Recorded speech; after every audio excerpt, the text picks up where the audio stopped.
Welcome to the Genius Factory. Enjoy the video.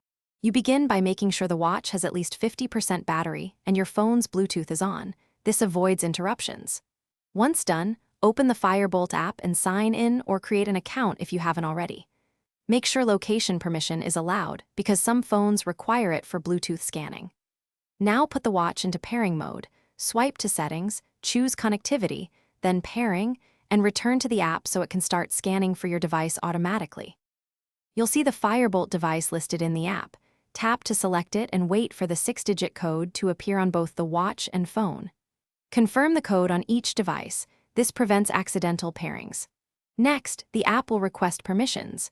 Grant access to notifications, contacts, and location as prompted so features work correctly. Make sure to install any firmware updates now, because updates often resolve connectivity bugs while the update runs. Keep both devices close together to maintain a stable link. You finish by customizing quick settings. Pick a watch face, enable notification previews, and turn on automatic sync for health data.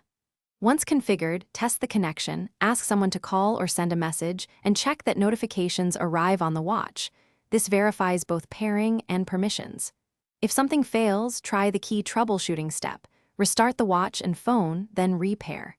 If problems persist, reset Bluetooth on the phone or perform a network settings reset, then repeat the pairing process. Thanks for watching. If you found this helpful, don't forget to like and subscribe.